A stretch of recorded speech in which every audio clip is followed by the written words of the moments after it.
welcome back to my channel, guys. So this is a very heavy video for me, but I knew that sometimes you have to be transparent, and it also helps with the healing process. And so I thought it was time to let you guys know about my marriage, my divorce, and my forgiveness. Those three things.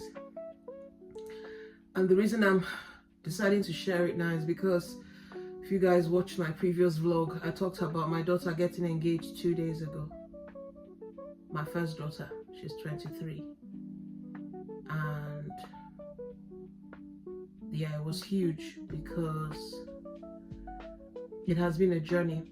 And so I'm going to try as much as possible to be as vulnerable as I can be, as transparent as I can be, and leave as much detail out as I can, because it was a long journey.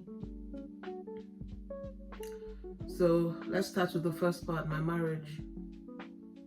My marriage was doomed from day one. And just for the record, I dated this guy met him in 97 when my dad died in 96. I think I met him in 96 or so.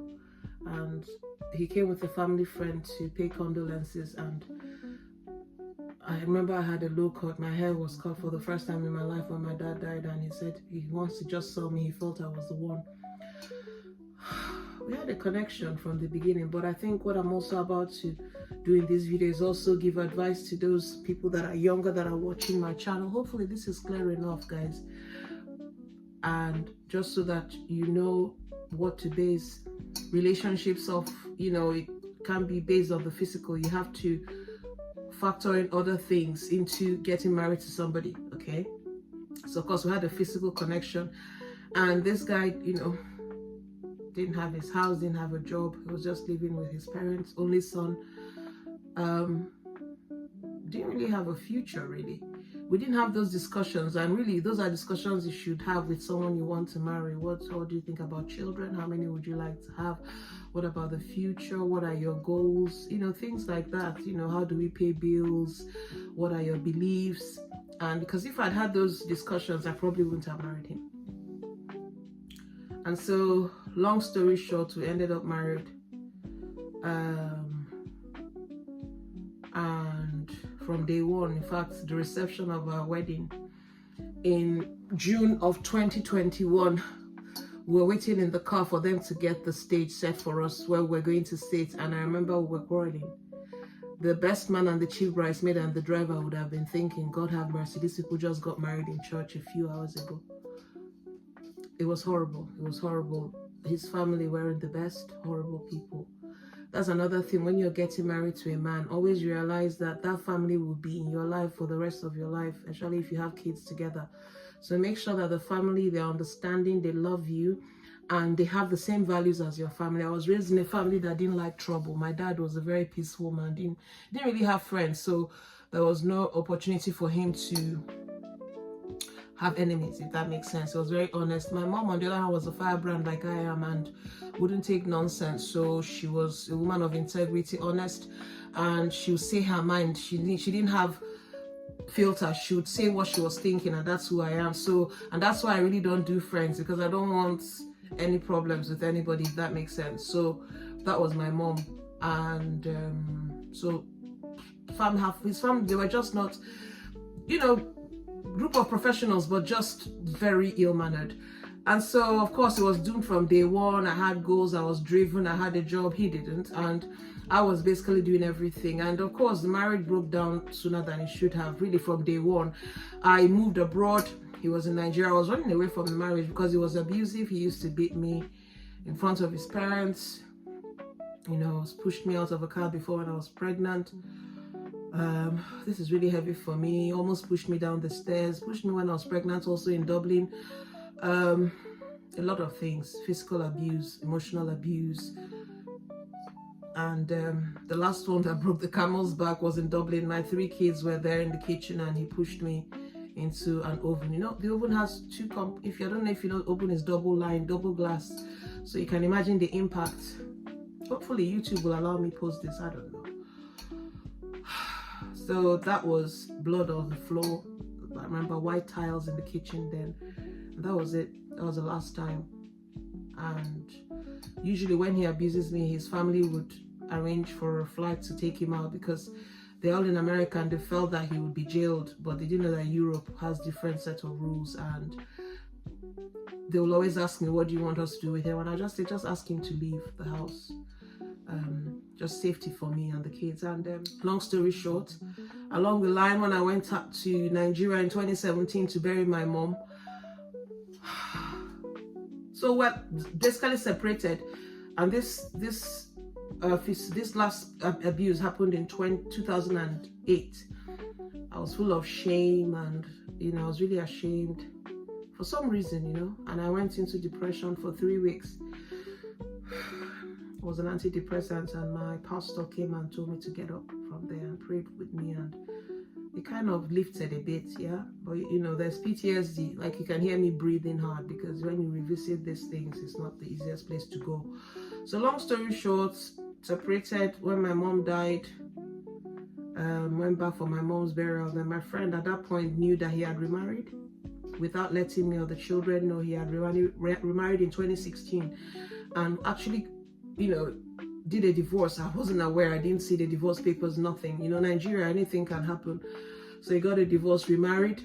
We didn't know. So I went back in 2017 to bury my mom. And the day my mom was buried, I don't know if it was a good idea now I think about it, but my friend sat me down and told me that they had something to tell me. So in one day, I was grieving the burial of my mom and the death of my marriage, essentially. That was the worst day of my life. I was so vulnerable. I even ended up doing something I normally would not do.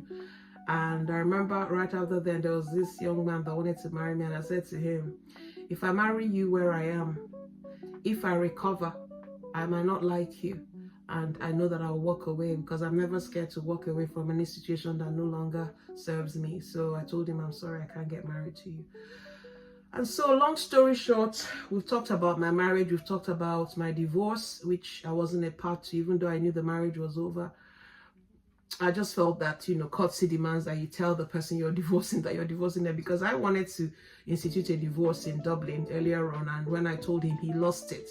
How can you do this? What would the children think? And then you go ahead and do yours and even make it worse by not letting anyone know in secret. Really, really questionable. Anyway, so my forgiveness took me years. And sometimes my first daughter thinks I still haven't forgiven him, but I don't know. What do you guys think? I don't know. I think I've forgiven him, but I haven't forgotten. Because if you forget, you're a stupid person. And I'm just looking at the screen because a new comment came up on one of my videos. I'm really enjoying YouTube and doing these videos. I'm trying to distract myself because this is a heavy video for me.